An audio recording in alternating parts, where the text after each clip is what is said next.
അപ്പോൾ ഇന്നത്തെ നമ്മുടെ പ്രധാനപ്പെട്ട ഒരു വിഷയം നിലവിളക്കാണ്. ഫാത്തിമ തെഹ്ലിയ നിലവിളക്ക് കത്തിച്ചതുമായി ബന്ധപ്പെട്ടിട്ടാണ് ഈ വിവാദം ഉണ്ടാകുന്നത്. ഇതിപ്പോൾ നമ്മുടെ കേരളത്തിൽ ഒരു പുതുമയുള്ള കാര്യമൊന്നുമല്ല. കാരണം കാലാകാലങ്ങളായിട്ട് സീസണായിട്ട് ഇതിങ്ങനെ പ്രത്യക്ഷപ്പെടും, അതിൽ കുറേ വിവാദം ഉണ്ടാവും, പിന്നെ കുറേ ചാനൽ ചർച്ചകൾ നടക്കും, പിന്നെ അങ്ങനെ പതുക്കെ പതുക്കെ അത് ഒതുങ്ങി അടങ്ങിയില്ലാതാവും. ഇത് നമ്മുടെ കേരളത്തിൻ്റെ സോഷ്യൽ ഫാബ്രിക്കിന് ഉണ്ടാക്കുന്ന വലിയ ഇമ്പാക്റ്റ് ഒന്നും ആരും ചെയ്യില്ല, ചർച്ച ചെയ്യലൊന്നുമില്ല. പക്ഷെ അത് കുറച്ചധികം കൂടുതലാണ് എന്നതാണ് സത്യം. ഇനി നിലവിളക്കുമായി ബന്ധപ്പെട്ട് പറയാം. സാധാരണ മുസ്ലിം ലീഗിൻ്റെ എം എൽ പിമാരൊക്കെ നിലവിളക്കിനെ ഒന്ന് മാറ്റി നിർത്തിയാണ് കാണാറുള്ളത്. ഇപ്പോൾ ഉദാഹരണത്തിന് കുഞ്ഞാലിക്കുട്ടി, അതുപോലെ അബ്ദുൾ റബ്ബ്, അതുപോലുള്ള പ്രധാനപ്പെട്ട ഇ ടി ഒക്കെ നിലവിളക്ക് ഉപയോഗിക്കാറില്ല. അവർ അവരുടെ മതത്തിന് എതിരാണെന്നുള്ളൊരു വിശ്വാസം കൊണ്ട് അവരെന്ത് ചെയ്യും, അവരുടെ വ്യക്തിപരമായ അഭിപ്രായം ആവാം, അവരെന്താ ഒഴിവാക്കിയെടുക്കലാണ്. പക്ഷേ ചില ആൾക്കാർ എന്ത് ചെയ്യും, ഇപ്പോൾ ഫാത്തിമ തേലിയ പോലെയുള്ള പുതിയ ജനറേഷൻ ആളുകൾ ഇതിലൊന്നും ഭയങ്കര ശക്തിയുക്തമായി ഇതിനൊന്നും എതിർക്കേണ്ട ആവശ്യമൊന്നുമില്ല. ഇതൊരു മതാചാരമായിട്ടൊന്നും കാണുന്നല്ലോ, ഇതൊരു നീയത്ത്. ബേസിക്കലി നമ്മുടെ ഇസ്ലാമിൽ മതപരമായിട്ട് ഏത് കാര്യം ചെയ്യുന്നതൊക്കെ നീയത്തിനെ അടിസ്ഥാനമാക്കിയിട്ടാണ്. നീയത്തില്ലാന്നുണ്ടെങ്കിൽ അതിലൊന്നും പ്രത്യേകിച്ച് കാര്യമില്ല എന്നുള്ളതാണ് ഒരു അർത്ഥം. അപ്പോൾ സ്വാഭാവികമായിട്ടും ഈ മുസ്ലിം ലീഗിൻ്റെ എം പിമാരും ഇത്തരത്തിലുള്ള പണി ചെയ്യുമ്പോൾ സമസ്തയിലെ കുറേ ആൾക്കാർ ഇതിനെ എതിർത്ത് വരും. പിന്നെ അതുപോലെ AP സുന്നികൾക്കിടയിലുള്ള കുറേ ആൾക്കാർ ഇതിൻ്റെ മതരീതികളുമായിട്ട് വരും. പിന്നെ മുജാഹിദ് വിസ്ഡം ഗ്രൂപ്പിൻ്റെ വക അവരുടേതായ മതവാദി വേറെ വരും. ഇങ്ങനെ മൊത്തത്തിലൊരു ഈ പ്രശ്നം അത്യാവശ്യം കാലുഷ്യം ഉണ്ടാക്കുന്നതാണ് സത്യം. ശരിക്കും ഞാൻ എൻ്റെ ഒരു അഭിപ്രായം പറയാം. ഈ നിലവിളക്ക് എന്ന് പറഞ്ഞാൽ സാധാരണഗതിയിൽ അത് അമ്പലങ്ങളിലും മറ്റു സ്ഥലങ്ങളിലൊക്കെ ഉപയോഗിക്കുന്നതാണ്, അല്ലെങ്കിൽ അവർ മതാചാര പ്രകാരം ഉപയോഗിക്കുന്നതാണ്. ഇപ്പോൾ നമ്മുടെ നാട്ടിലൊക്കെ മാരിബിൻ്റെ ഈ മാരിബിൻ്റെ സമയം എന്ന് പറഞ്ഞാൽ സൂര്യാസ്തമയ സമയത്തൊക്കെ അവരെന്ത് ചെയ്യും, നിലവിളക്ക് എത്തിച്ച് പ്രാർത്ഥിക്കുന്ന ഒരു ഇതുണ്ട്. അത് അവരുടെ ഒരു ഹിന്ദു മിത്തോളജിയിലെ പ്രധാനപ്പെട്ട ഒരു ആചാരമാണ്. പക്ഷേ അങ്ങനെ ആ ഒരു നിലക്ക് നമ്മൾ ആനൊരു ആചാരപ്രകാരമായിട്ടല്ല നമ്മുടെ നാട്ടിലൊക്കെ ഇപ്പോൾ നിലവിളക്ക് ഇങ്ങനെ ഏതെങ്കിലും പൊതു ഫംഗ്ഷനിൽ നിലവിളക്ക് കൊളുത്തുന്നതൊക്കെ. അവരത്തരം ഒരു ഇൻറ്റൻഷൻ തീർത്തും ഇല്ലാതായിട്ടാണ്. ഒരു സെക്കുലർ ആയിട്ടുള്ള ഒരു ഒരു ഒരു ആചാരം എന്നുള്ള നിലക്ക് അത് മാറിയിട്ടുണ്ട്. കാരണം അതങ്ങനെ മാറിയിട്ടില്ല എന്ന് വാദിച്ചുകൊണ്ട് അത് ഒരു റിലീജിയസ്ലി അത് ഒരിക്കലും ഫോളോ ചെയ്യാൻ പാടില്ല, അത് ഇതിൽ നിന്ന് പുറത്തു ആവും എന്നൊക്കെ അഭിപ്രായമുള്ള ആളുകൾ സ്വാഭാവികമായിട്ടും അവർ തിരുത്തേണ്ട കുറേ കാര്യങ്ങളുണ്ട്. ഉദാഹരണത്തിന് പൊന്നാനിയിൽ എവിടെ ഉണ്ട്, പൊന്നാനി പള്ളിയിൽ പോയി കഴിഞ്ഞാൽ അവിടെ നിലവിളക്കുണ്ട്. അത് പഴയ കാലം മുതൽ അവർ പഠിക്കാനും ഓത്തി നിൽക്കുന്ന സമയത്തൊക്കെ ഉപയോഗിച്ചിരുന്ന നിലവിളക്കാണ്.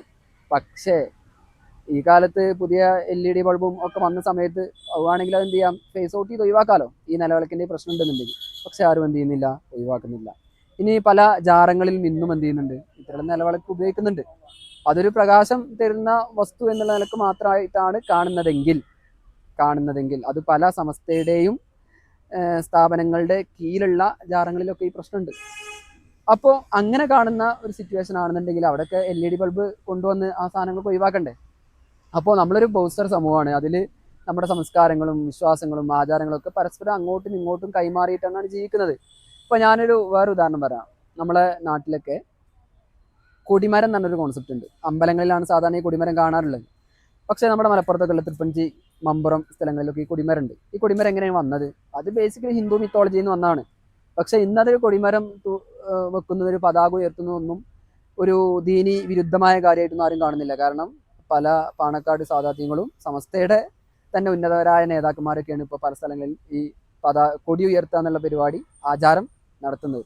അപ്പോൾ വേണമെങ്കിൽ എന്ത് പറയാം, ഇതൊരു മതവിശ്വാസവുമായി ബന്ധപ്പെട്ട് ഹിന്ദു മിത്തോളജിയുമായി ബന്ധപ്പെട്ട് വന്നതല്ലേ, അപ്പോൾ അത് ഒഴിവാക്കേണ്ടതല്ലേ, ദീനിന്ന് പുറത്താവുന്ന കാര്യമല്ലേ എന്നൊക്കെ ചോദിച്ചാൽ ചോദിക്കുന്നവർക്ക് ചോദിക്കാം, അല്ലാതെ ഇപ്പോൾ ഇതിൽ വേറെ അഭിപ്രായം ഒന്നും നമുക്ക് പറയാനില്ല. അപ്പോൾ ഇങ്ങനെ കുറേ വിഷയങ്ങളുണ്ട്. അപ്പോൾ നമ്മൾ കേരളത്തിലാണ്, ഒരു ബൗദ്ധ സമൂഹത്തിലാണ് ജീവിക്കുന്നത്. അപ്പോൾ ഇത്തരം കാര്യങ്ങളൊക്കെ വളരെ ചാണിന് ചാണ് കൈക്ക് കൈ എന്നൊക്കെ പറഞ്ഞ് നമ്മുടെ അമീദ് ഫൈസി അമ്പലക്കടവും അതുപോലെ മുക്കും ഉമർ ഫൈസൊക്കെ ഉറഞ്ഞു തുള്ളുന്നത് ഒഴിവാക്കുക. അത് ഈ നമ്മുടെ ഇസ്ലാമിനെ കുറിച്ചും മതത്തെക്കുറിച്ചൊക്കെ മുസ്ലിങ്ങളായ ആളുകൾക്ക് വളരെ ഒരു മോശപ്പെട്ട ഒരു സന്ദേശമാണ് കൊടുക്കുക എന്നുള്ളതാണ് എൻ്റെ ഒരു അഭിപ്രായം. ഇത് ഇനി ഒരാൾക്ക് തോന്നുകയാണ് അങ്ങനെ വിളക്ക് കൊളുത്തേണ്ട ആവശ്യമില്ല എന്ന് തോന്നുകയാണെന്നുണ്ടെങ്കിൽ കൊളുത്തണ്ട. അതിപ്പോൾ എന്താണ് പ്രശ്നം? അതൊരു അയാളുടെ ഒരു മതം ആചരിക്കുക എന്നുള്ള നിയ്യത്ത് പ്രകാരമല്ല ചെയ്യുന്നതെങ്കിൽ അത് പ്രശ്നമല്ലല്ലോ. ഇവിടെ സീതി സാഹിബ് നിലവിളക്ക് കൊളുത്തിയിട്ടുണ്ട്. അതുപോലെ ഇനി വേറൊരു കാര്യം കൂടി പറയാം, എനിക്ക് ഇതിനോട് കൂടി ആഡ് ചെയ്യാൻ പറ്റുന്ന കാര്യമാണ്. ഇപ്പോൾ നമ്മൾ ഓണത്തിന്, അതുപോലെ ക്രിസ്മസിന്, വിഷുവിനൊക്കെ എന്ത് ചെയ്യും, നമ്മൾ കൈനീട്ടം കൊടുക്കുക എന്നുള്ളൊരു ആചാരമുണ്ട്. ഇത് ഓണം ക്രിസ്മസും വിഷു ഒക്കെ സാധാരണ ഹിന്ദുക്കളുടെയും ക്രിസ്ത്യൻസിൻ്റെ ആചാരമാണ്.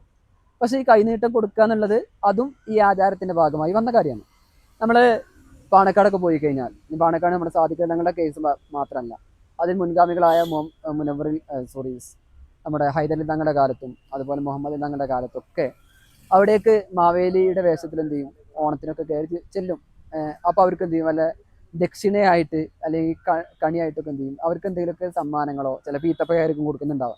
പക്ഷെ ആ സമയത്ത് കൊടുക്കുമ്പോൾ അതിൽ സ്വതക്കായിട്ട് കൊടുക്കുക എന്നുള്ളൊരു ഇതല്ല വരിക, അത് കണിയാണ് അല്ലെങ്കിൽ ദക്ഷിണയാണ് എന്നുള്ള ആ ഒരു ആംഗിളാണ് വരിക.